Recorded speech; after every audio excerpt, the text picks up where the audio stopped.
Bonsoir à toutes et tous et merci d'être avec nous ce soir pour cette visioconférence organisée par l'ANCRE. Je suis Bernard Bardalou, le délégué général de l'association et j'ai le plaisir de vous accompagner tout au long de cet événement digital. Le programme s'affiche maintenant à l'écran, donc on va le voir apparaître. Voilà, merci. Donc nous allons avoir tout d'abord quelques mots d'introduction, nous sommes dedans. Avant de rentrer dans le cœur du sujet, donc, je vais prendre une dizaine de minutes pour vous parler de l'ANCRE, le rôle, les missions et les services de l'association. Puis nous avons le plaisir et la chance d'accueillir Monsieur Laurent Mauriac, qui est à l'écran avec moi, cofondateur de BriefMe, un média qui livre chaque jour l'essentiel de l'actualité sous une forme de newsletter avec, je dirais, une expertise de simplification d'information qui est claire, fiable et accessible à tous. J'allais dire que pour aujourd'hui, le plus important pour moi, c'est de le remercier parce qu'il a fait preuve de disponibilité, il est très pris, et donc je suis très heureux qu'il puisse m'accompagner dans cette présentation ce soir.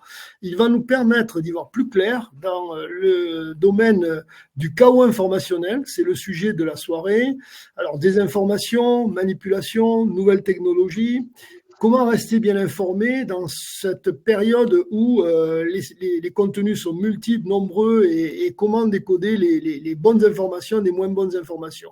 Tout cela, nous allons le voir avec Laurent tout à l'heure et il va nous permettre de répondre à tous ces points-là de manière accessible et aussi interactive.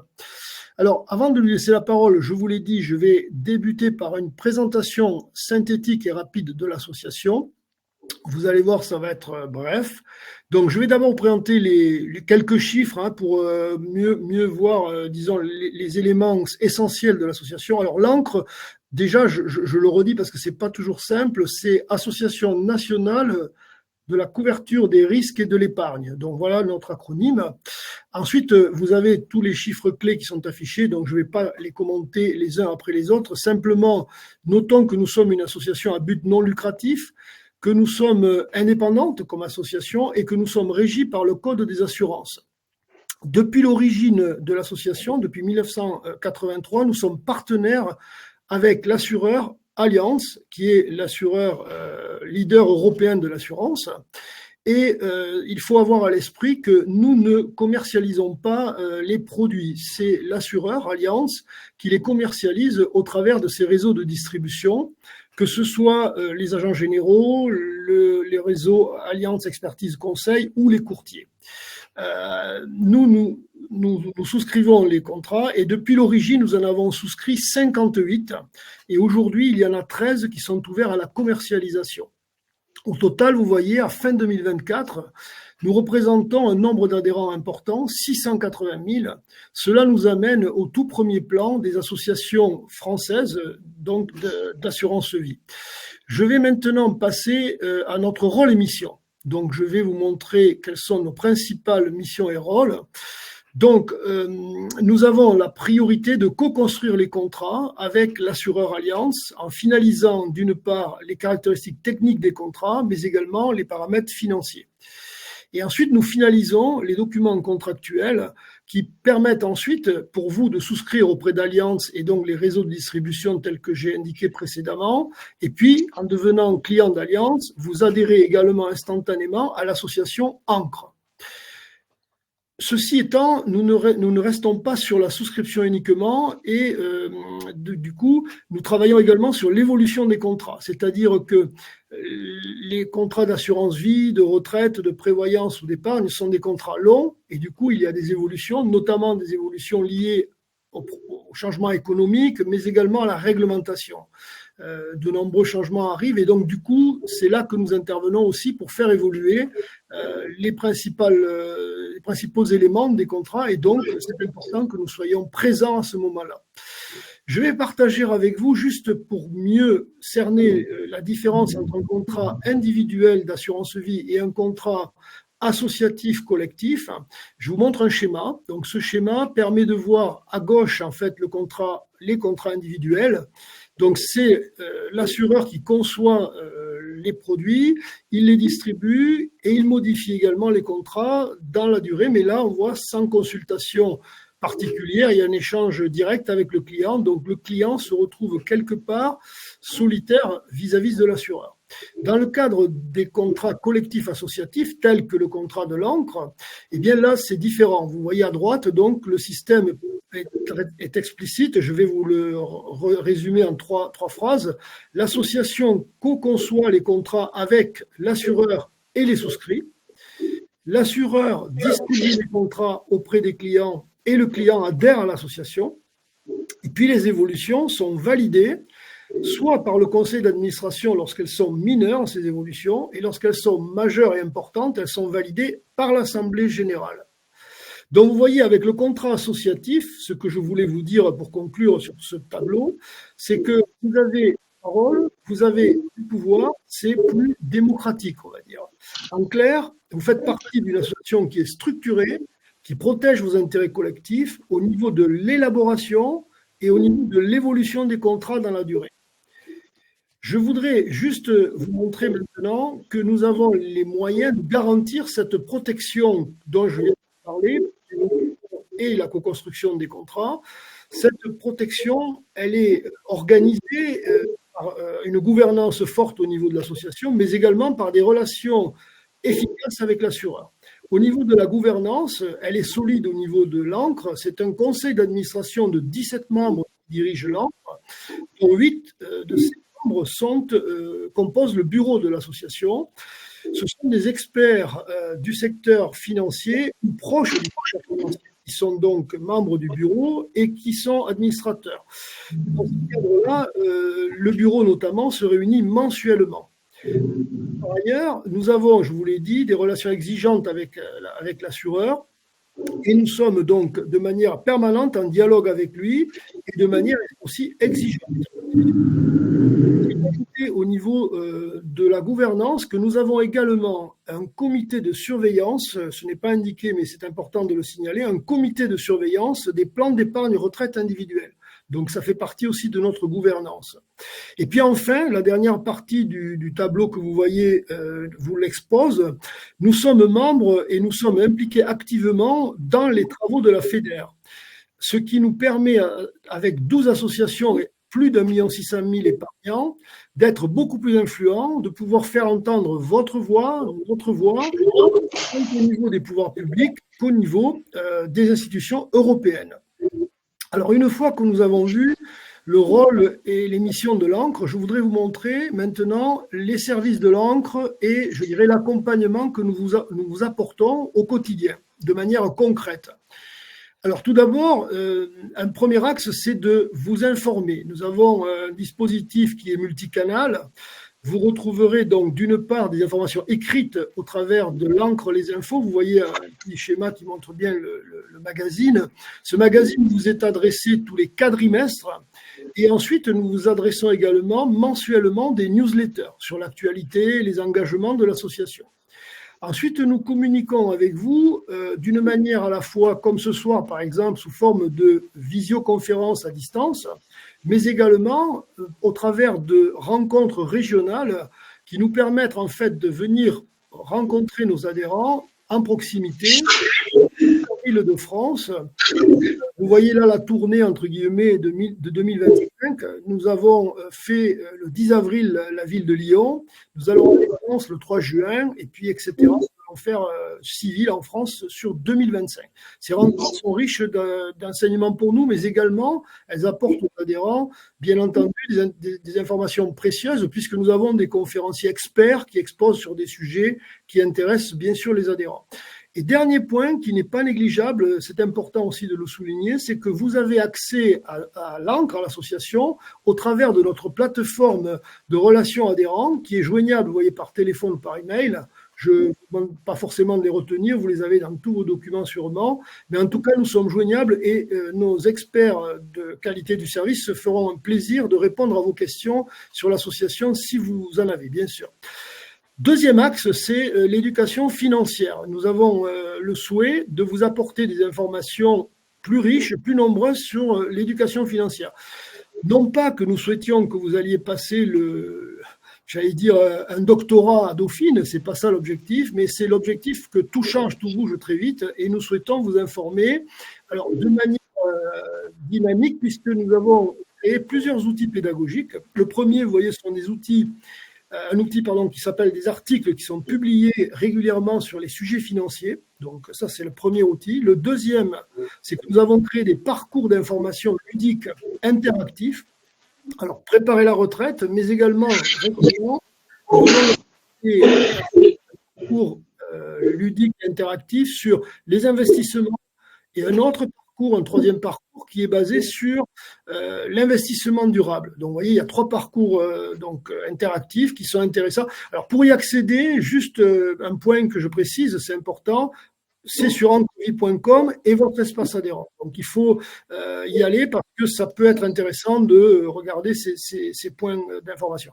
Le troisième élément qui est utile et je pense nouveau pour l'encre et puis pour vous, les adhérents, nous avons fait le choix avec la direction de l'association d'ouvrir l'abonnement gratuit à BriefEco.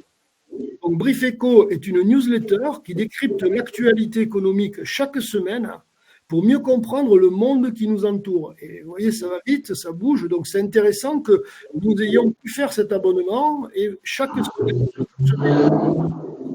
vous cochez dans pareil, ancrevie.com, l'espace adhérent, je m'abonne à BriefEco, et bien vous allez recevoir toutes les semaines la newsletter. Troisième axe que je voulais vous évoquer ce soir en termes de service de l'association. Alors, vous voyez, c'est assez dense. Je ne vais pas rentrer dans le détail. Je vais rester sur 3 points précis. Le premier, c'est vous bénéficiez, en étant adhérent de l'encre et client Alliance, vous bénéficiez d'une protection juridique. Elle peut intervenir, par exemple, en cas d'usurpation d'identité. Elle peut également vous aider en cas de litige administratif, c'est un peu indiqué, donc vous pouvez le regarder. Mais surtout, vous avez droit aussi à un service d'information juridique par téléphone. C'est intéressant parce que si vous avez la moindre question juridique, vous n'avez pas la réponse, vous pouvez toujours joindre le service juridique de Alliance Protection Juridique, qui est la protection juridique de l'encre. Ensuite, deuxième point sur lequel je voulais insister, c'est sur l'application Five Lives. Five Lives, c'est un abonnement que nous vous offrons pour 1 an et cela permet en fait, en téléchargeant cette application, de pouvoir entretenir la mémoire et les capacités cognitives. C'est dans le temps que tout cela peut se jouer, mais surtout l'idée c'est de stimuler son cerveau doucement et progressivement. Voilà. Donc, troisième petit élément que je voulais aborder, ce sont le réseau de partenaires d'agrément. Ce réseau de partenaires d'agrément, ça se traduit comment? Eh bien, par des tarifs préférentiels qui sont pour vous, pour les adhérents. C'est dans le domaine du tourisme, de la gastronomie ou des loisirs au sens large. Et il vous faut aussi aller voir le site, et toujours pareil, l'espace adhérent, pour pouvoir les consulter. Mais sachez que vous avez des avantages intéressants. Je précise à ce niveau-là que, bien entendu, aucune contrepartie financière ne profite à l'encre. Tout est pour vous exclusivement les adhérents. Donc, n'hésitez pas à aller consulter votre site et si des partenaires vous intéressent, vous pouvez avoir des réductions intéressantes. Je vais terminer par un point qui nous tient à cœur au niveau de l'association, c'est l'engagement sociétal. Nous avons fait le choix d'un engagement sociétal fort autour de 3 grandes causes. D'une part, nous sommes engagés pour la solidarité avec la création d'un fonds qui s'appelle Ancre Solidarité. Je vous parle du handicap en quelques points. Nous sommes également engagés pour favoriser le handicap au travers de l'association Les Extraordinaires. Nous la soutenons. Cela permet donc de mieux insérer les personnes en situation de handicap. Donc ça, c'est la deuxième cause. Et puis la troisième, qui n'est pas négligeable, évidemment, c'est la recherche médicale. Nous sommes mécènes à la fois de la Fondation Cœur et Artères, mais également de l'Institut Le Lyrique. Et vous savez que les maladies cardiovasculaires sont, je dirais, un fléau pour les familles dans laquelle et dans le pays. Nous avons beaucoup de coups durs, malheureusement, par rapport à des problèmes cardiaques, et nous faisons tout pour aider avec notre appui, notre mécénat, ces 2 instituts. Pour résumer, pour être synthétique, et je vais après laisser la parole à Laurent, je vais résumer notre ambition ainsi. Nous voulons 4 choses. La première, c'est vous accompagner dans la durée. La deuxième, c'est vous protéger collectivement. La troisième, c'est vous informer. Et puis la quatrième, vous voyez, c'est affirmer notre engagement au service du bien commun. C'est ça l'esprit associatif de l'encre. Je vais maintenant, sans transition, et comme je l'avais dit, passer la parole à Laurent. Je voudrais juste, avant de lui laisser le micro, vous dire à vous tous, mesdames et messieurs, chers adhérents, que vous pouvez lui poser des questions au travers l'onglet questions. Alors, il doit être, j'imagine, en bas à droite de vos écrans. N'hésitez pas à le faire. Peut-être que j'en poserai aussi 2 ou 3 pendant son intervention, mais les vôtres seront peut-être plus encore pertinentes, j'en suis persuadé, et Laurent se fera un grand plaisir d'y répondre, bien sûr, dans la partie questions-réponses. C'est à vous, Laurent, maintenant. Je vous laisse la parole. Merci beaucoup. Merci de m'accueillir pour cette intervention. Donc, nous allons commencer par une petite question. Quel est le point commun entre la campagne de Donald Trump, l'annulation d'une élection présidentielle en Roumanie, des articles alarmants sur les punaises de lit à Paris ou encore une photo de la famille royale britannique? Le point commun, vous l'avez sans doute deviné, c'est l'utilisation, à un degré ou à un autre, de techniques de désinformation.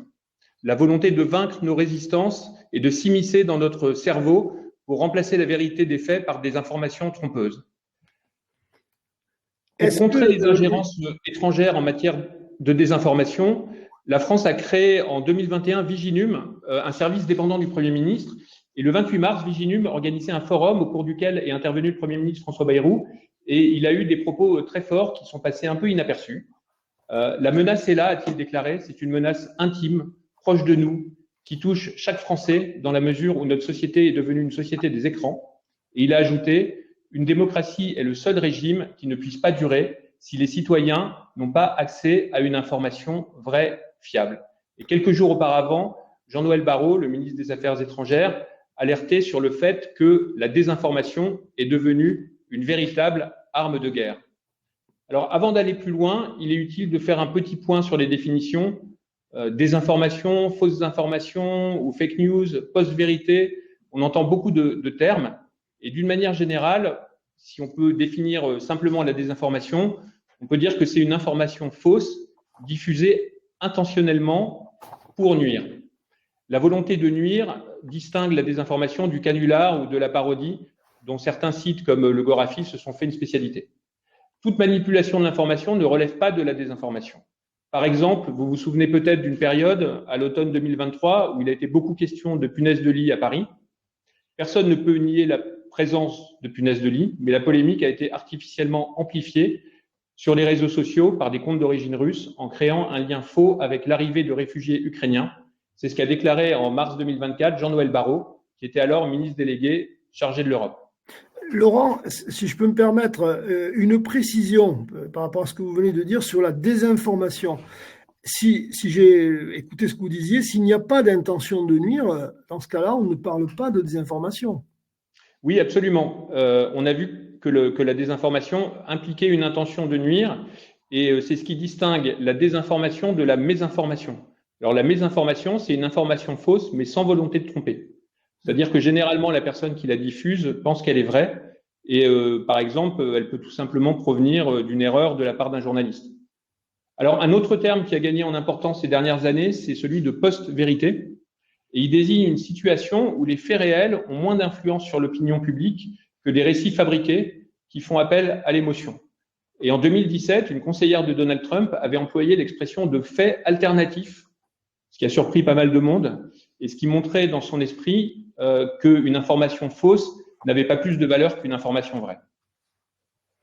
La désinformation n'est pas un phénomène nouveau et on peut faire un petit retour en arrière avant de voir ce qui a changé avec le numérique. La désinformation était en grande partie le fait des États à des fins de propagande. Les trucages photographiques étaient par exemple une spécialité du régime stalinien. Et ici, on voit un photomontage où Staline a effacé un collaborateur victime de ces purges. Et sur ce cliché, c'est Nikolai Yezhov, commissaire du peuple aux affaires intérieures, qui a disparu. Et ce qui est assez paradoxal, c'est qu'il était lui-même le principal organisateur des purges de Staline, avant d'être purgé à son tour. Et une fois qu'il a été exécuté, il a disparu des photos officielles. Et d'autres photos ont même été modifiées à plusieurs reprises, les personnages étant effacés au fur et à mesure que les exécutions se succédaient. Alors, on parle aussi depuis longtemps d'intox pour qualifier des informations volontairement erronées ou trompeuses employées dans des discours politiques ou des argumentaires commerciaux. Et les théories du complot préexistaient aussi à Internet. Alors, de quoi s'agit-il quand on parle de théorie du complot? C'est une théorie qui remet en cause la version officielle d'un événement et qui l'explique généralement par un complot, c'est-à-dire par une action planifiée et dissimulée. Et les plus célèbres concernent la mort du président américain John Kennedy, les attentats du 11 septembre. Et avant Internet, ces théories du complot se diffusaient via des livres, des publications ou par bouche à oreille.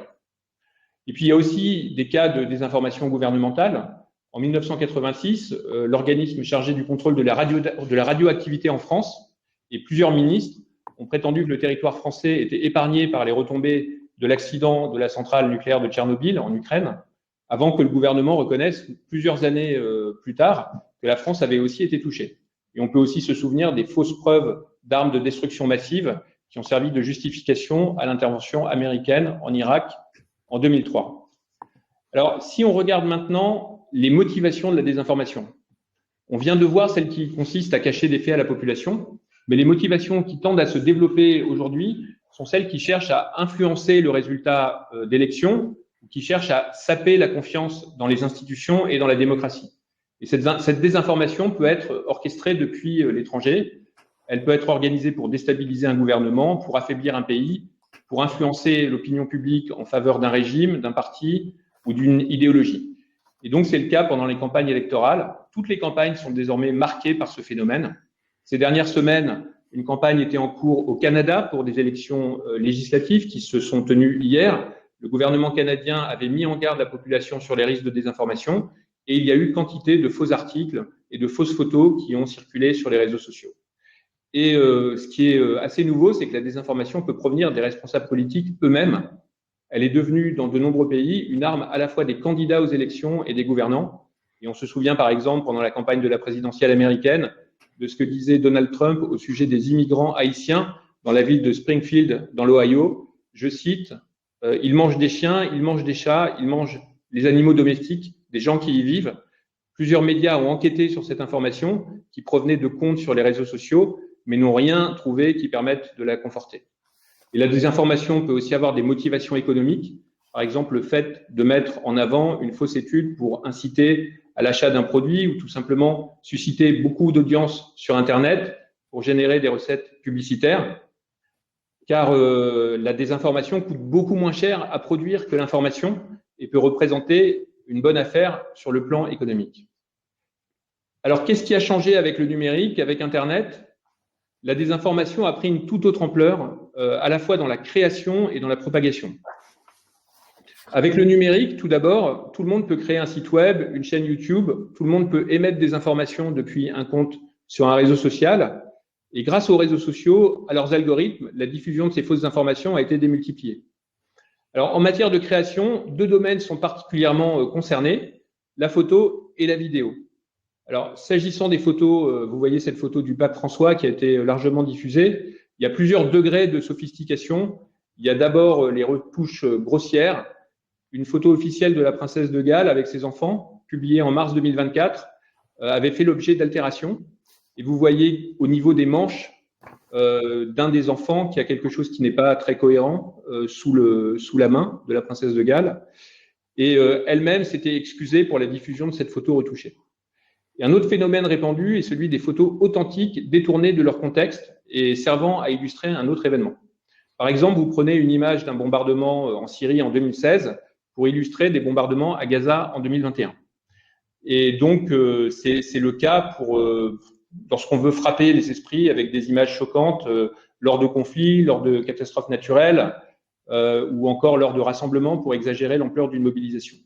Et en 2017, il y a même eu une utilisation d'images d'un jeu vidéo de la part du ministère russe de la Défense qui était présenté comme une preuve irréfutable du soutien américain au groupe État islamique.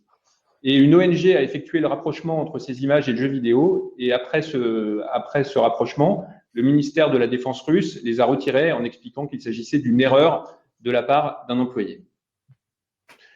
Un autre exemple de détournement, c'est des fausses informations prêtées à des médias ou à des institutions pour leur donner du crédit. Alors, c'est le cas des fausses unes On voit ici un exemple de détournement d'une une de la Croix sur Volodymyr Zelensky, avec un titre en fait qui a été modifié et qui évidemment donne un tout autre sens à la photo. Un autre exemple, l'association Reporters sans frontières, qui défend la liberté de la presse dans le monde, a découvert il y a quelques mois des vidéos circulant en ligne qui lui attribuent des positions pro-russes qu'elle n'a jamais tenues. Et donc ces contenus utilisent la crédibilité de cette association de Reporters sans frontières pour manipuler le public et légitimer le discours du pouvoir russe. Et puis surtout, il y a le rôle de l'intelligence artificielle. Alors on parle ici de l'intelligence artificielle générative, celle qui est capable de créer facilement tout type de contenu, des photos, mais aussi des vidéos et des textes. Et cette intelligence artificielle générative entraîne un changement d'échelle dans la production de la désinformation. Elle permet ainsi de créer ce qu'on appelle des deepfakes, des vidéos qui croisent des personnalités réelles avec des propos inventés. Et c'est le cas d'une vidéo de Volodymyr Zelensky diffusée en mars 2022 qui appelait les soldats ukrainiens à déposer les armes. Un autre exemple, quelques jours avant l'élection présidentielle en Slovaquie, fin 2023, plusieurs deepfakes ont été diffusés qui montraient le candidat libéral annoncer une augmentation du prix de la bière ou déclarer son intention d'acheter des voix d'électeurs pour manipuler le scrutin. L'élection a été remportée par le candidat pro-russe. Personne n'a su qui était à l'origine de cette campagne de désinformation, même si les soupçons se sont portés encore une fois vers la Russie. Alors, on a vu que le numérique permettait de créer facilement des fausses informations, mais il permet aussi, avec les réseaux sociaux, de les diffuser massivement. Et on va voir comment les algorithmes des réseaux sociaux favorisent cette diffusion. Alors, les plateformes numériques ont pris une place très importante dans la consommation d'informations, qu'il s'agisse des moteurs de recherche, des plateformes vidéo comme YouTube, des réseaux sociaux. Et pour ces plateformes, ce n'est pas la qualité des informations diffusées qui compte. Leur objectif est de capter votre attention et de vous faire rester le plus longtemps possible. Pourquoi ? Parce que leur modèle économique repose sur la publicité. Et plus vous restez longtemps, plus vous allez être exposé à des annonces et leur permettre de gagner des recettes publicitaires. Donc, c'est ce qu'on appelle l'économie de l'attention. Et pour ça, ces plateformes mettent au point des algorithmes, c'est-à-dire des programmes informatiques qui vont déterminer les informations qui vont vous être proposées et l'ordre dans lequel elles vont vous être présentées. Et en fait, les informations qui vont avoir le plus de chances de vous garder en ligne, ce sont les informations qui vont être clivantes, qui vont provoquer une réaction émotionnelle, ou alors ça va être des opinions ou des commentaires qui vont correspondre à ce que vous pensez, parce que l'algorithme aura repéré vos préférences. Et le fait de savoir si ces informations sont vraies, sont vérifiées, passe au deuxième plan. Et donc, en termes de temps passé ou d'un point de vue économique, en fait, la diffusion de fausses informations est plutôt bénéfique pour les plateformes numériques.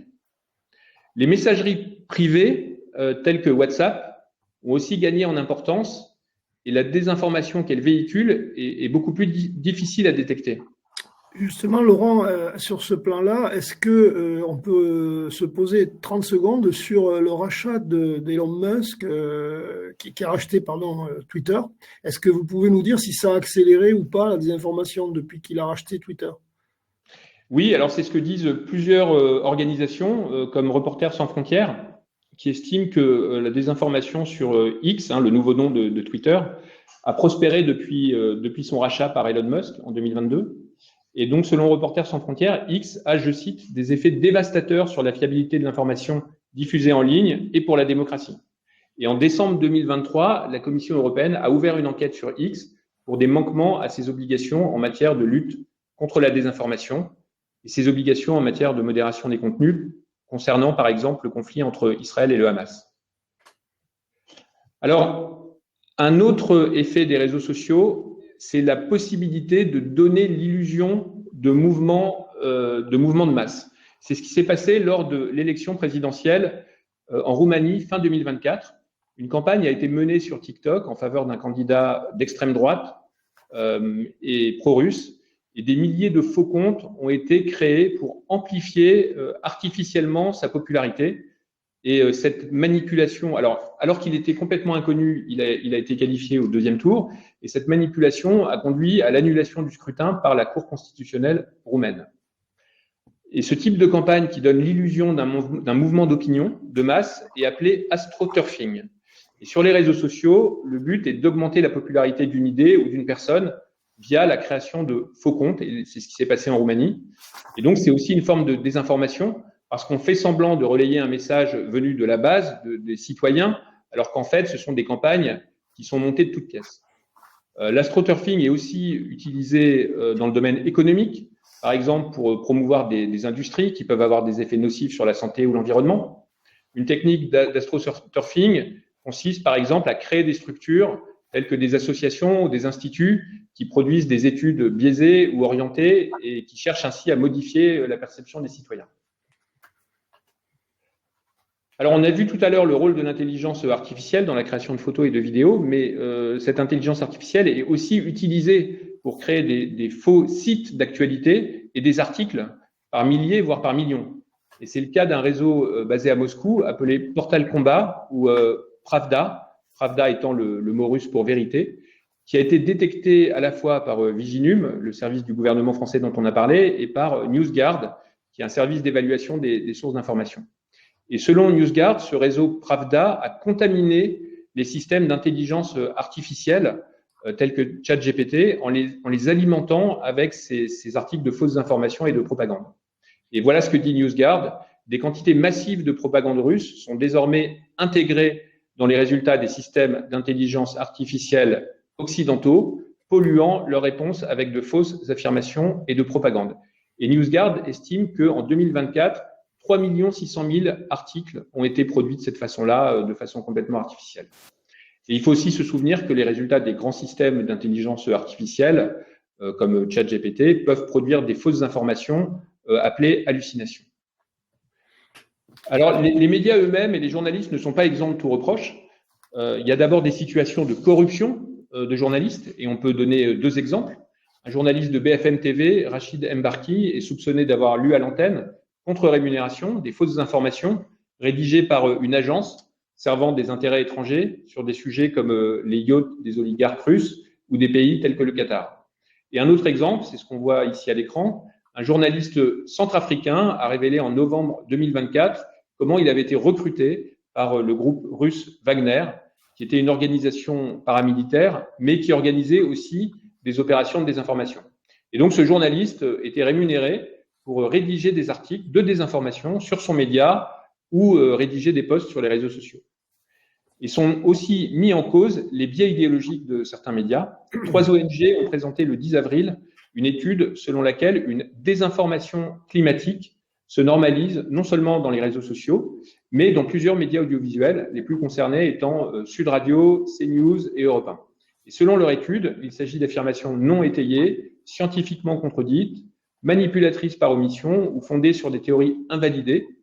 Et souvent, il s'agit d'invités dont les propos ne sont pas contredits par les présentateurs.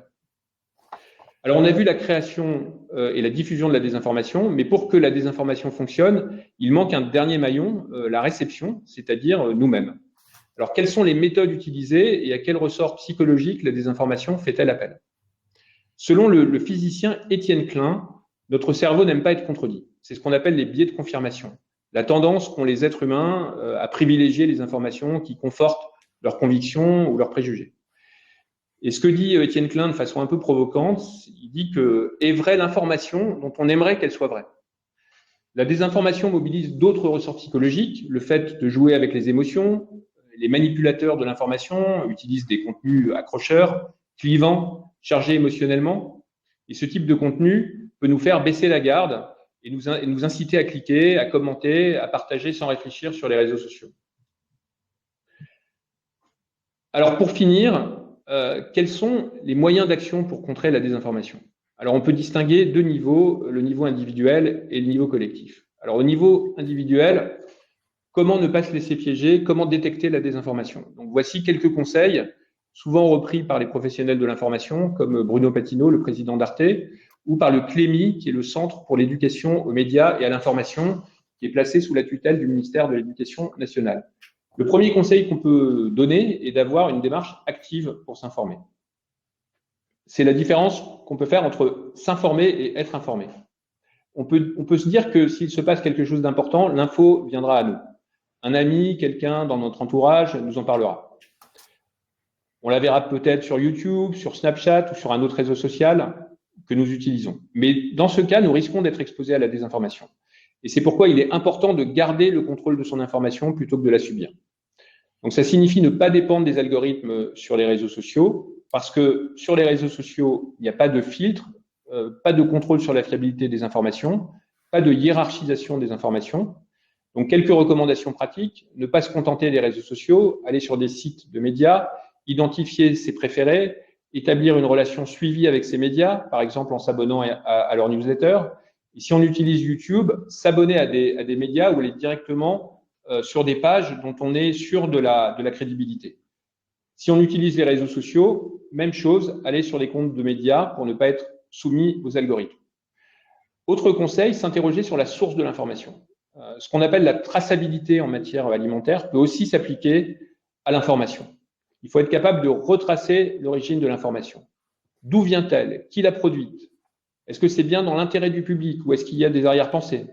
Et on ne peut pas se contenter de dire « j'ai vu telle ou telle information sur Internet ou sur YouTube ». La question qu'il faut se poser, c'est qui a créé le contenu? Qui l'a mis en ligne sur Internet ou qui l'a posté sur YouTube? Est-ce que c'est un média reconnu? En cas de doute, on peut aller dans la rubrique « à propos » ou « qui sommes-nous » pour en savoir plus. Et si cette rubrique n'existe pas sur le site, ça n'est pas bon signe. Il est aussi utile de connaître la ligne éditoriale du média, de savoir par exemple quelle valeur il défend, s'il a une orientation politique.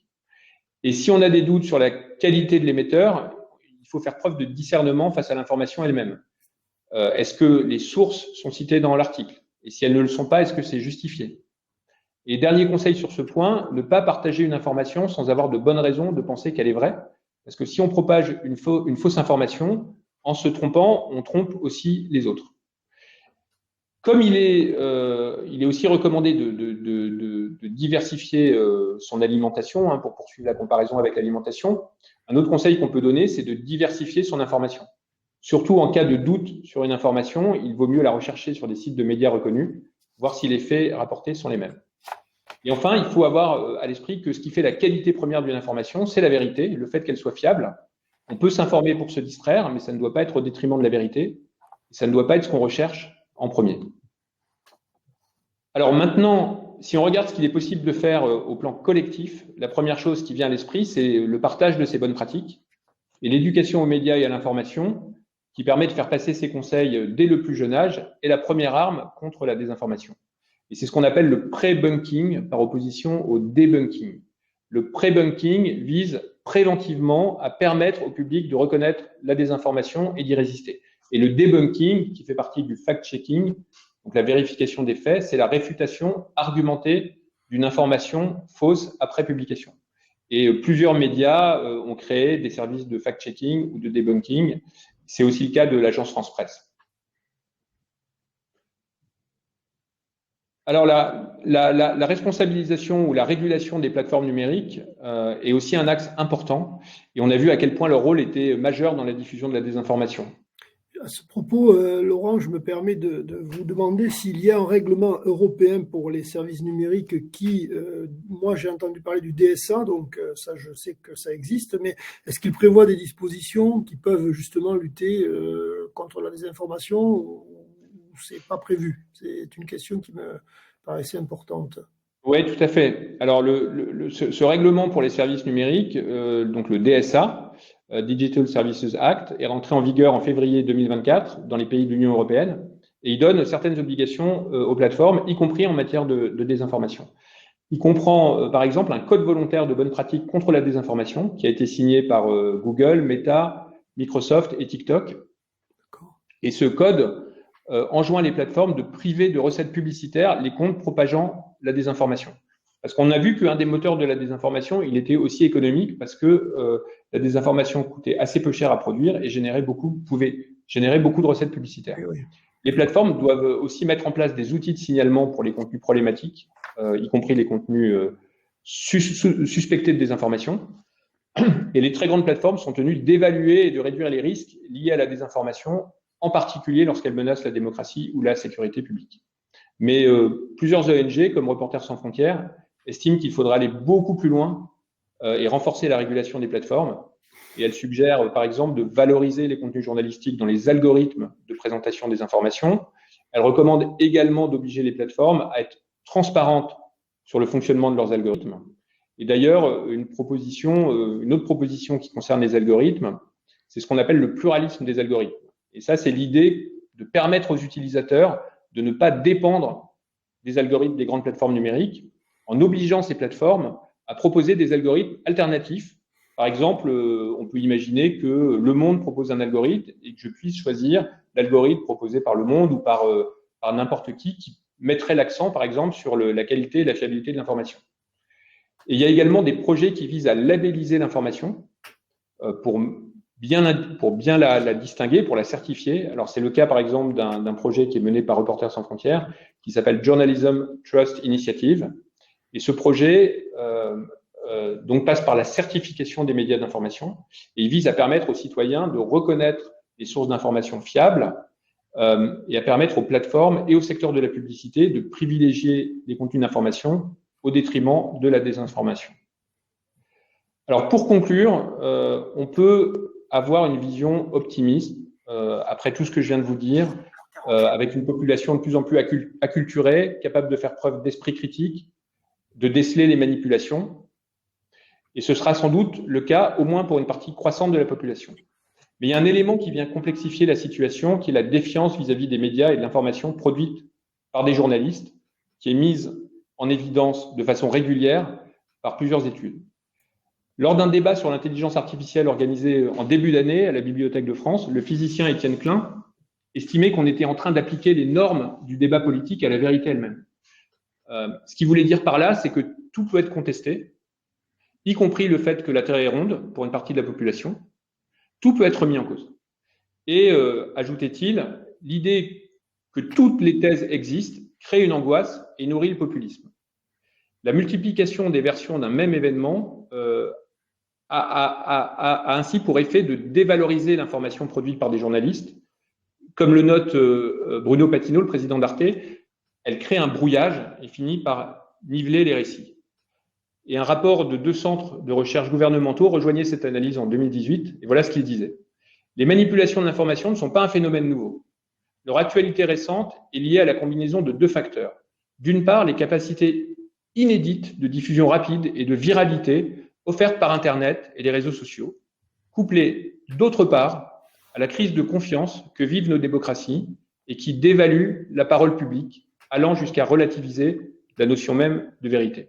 Et donc, c'est un cercle vicieux qui, finalement, se met en place, puisque la désinformation alimente la défiance dans les institutions, qui, à son tour, nourrit la désinformation. Et finalement, la séduction opérée par la désinformation renvoie à une crise plus large, qui est celle des institutions, des médias et de la représentation politique. Et on ne luttera sans doute pas efficacement contre la désinformation si on ne combat pas, dans le même temps, cette défiance. Un grand merci, Laurent. Je crois que vous avez apporté beaucoup d'éclairage ce soir. Surtout restez en ligne, chers adhérents, puisque là maintenant nous allons passer à une séquence de questions-réponses. Et je vais appeler notre modérateur qui s'appelle Christophe Chevalier. Christophe, si tu veux bien apparaître. Voilà les miracles de la visio. Donc nous avons Christophe qui a fait le point des questions qui ont pu être posées sur ce sujet. Donc je te laisse la parole, Christophe, pour animer cette séquence. Merci beaucoup. Merci à toutes et tous d'être parmi nous. J'ai effectivement quelques questions. Je vais peut-être commencer par 2 questions qui ont été posées par Philippe et Josiane. Concernant les contrats TELUS, dans un premier temps, j'ai précisé que ces contrats n'étaient pas associatifs puisqu'ils sont fermés à la commercialisation.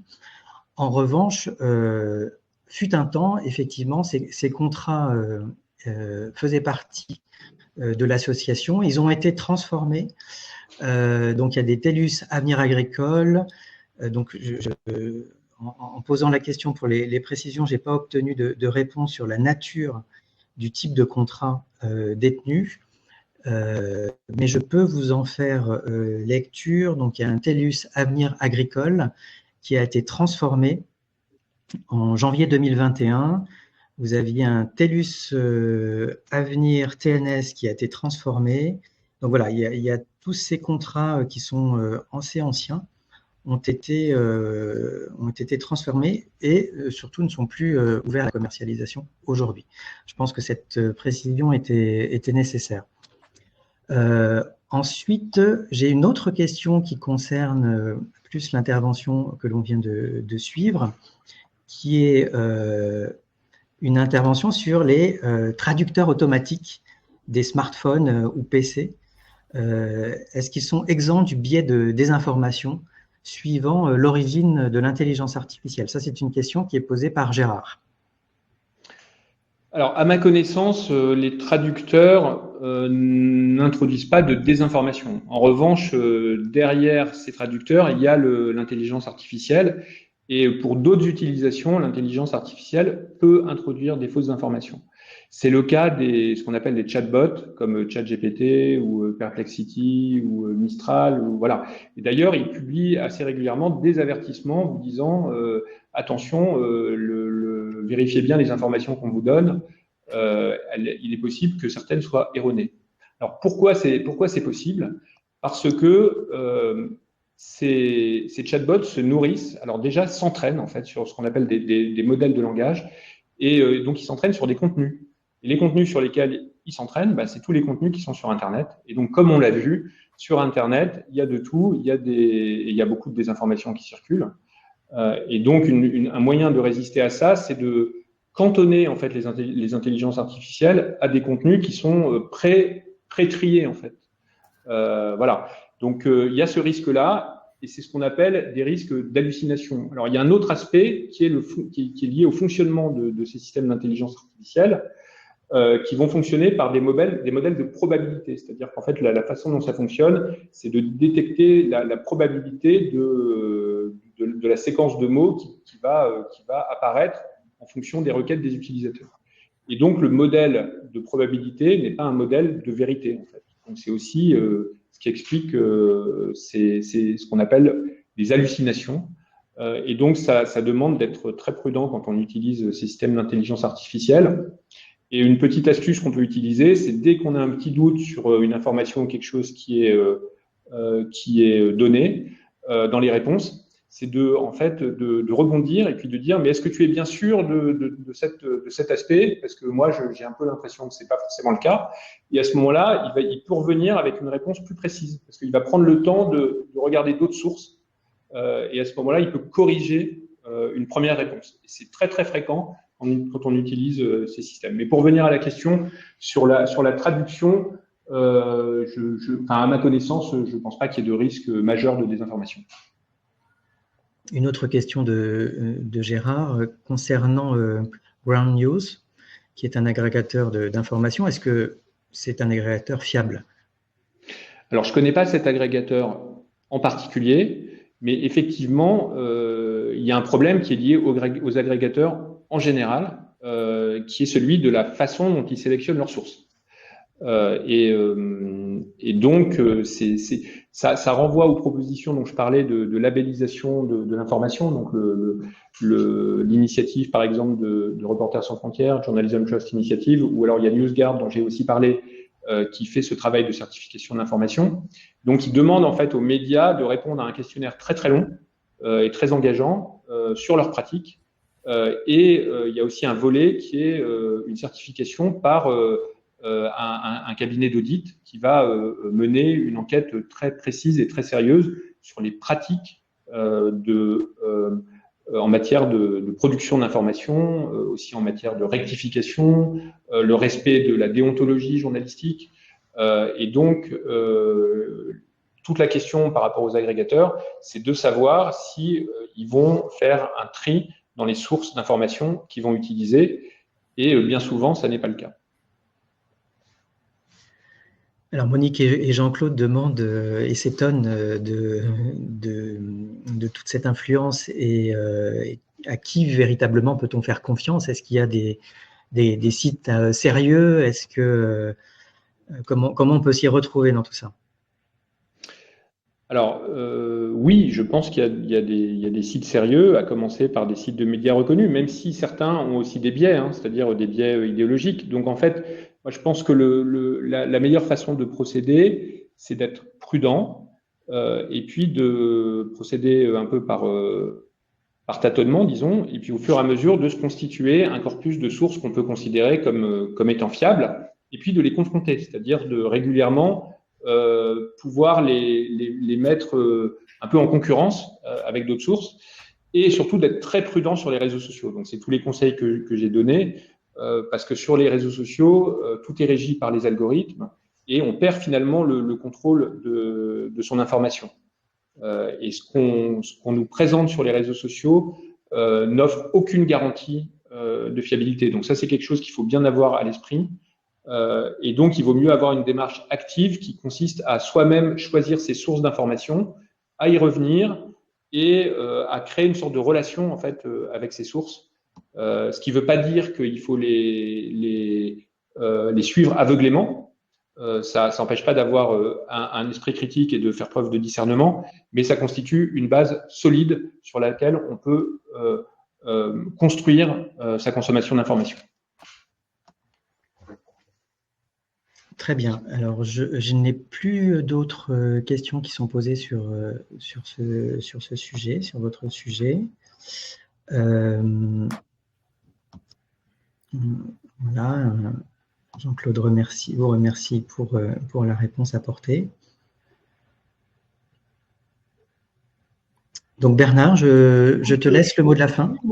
Alors déjà, je vous remercie à tous. Bien sûr, Laurent, on l'a fait, mais je vais le refaire. Merci encore, Laurent, d'avoir pris votre temps pour nous parler de ce sujet qui est d'actualité, hein, clairement.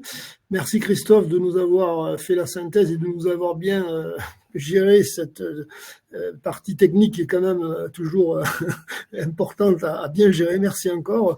Merci à vous tous, chers adhérents, d'être connectés ce soir. Il fait chaud en plus, donc vous avez eu la patience de nous écouter. Merci encore. Je sais que notre prochaine visioconférence, Christophe, tu me coupes si je me trompe, mais c'est le 29 mai, me semble-t-il. Exactement. C'est ça, c'est un 29, toujours le mois prochain, le 29 mai. Et voilà, nous aurons le plaisir de vous convier, donc vous pourrez vous inscrire si ça vous intéresse. Je crois que le sujet, ça sera l'investissement durable, choses comme ça, enfin dans cet esprit-là en tout cas. Et nous vous remercions vraiment de votre confiance à toutes et à tous. Et puis, nous vous disons à très bientôt et on vous souhaite une excellente soirée. Voilà, et bonne fin de journée. Au revoir. Bonne soirée. Au revoir. Bonne soirée à toutes et à tous.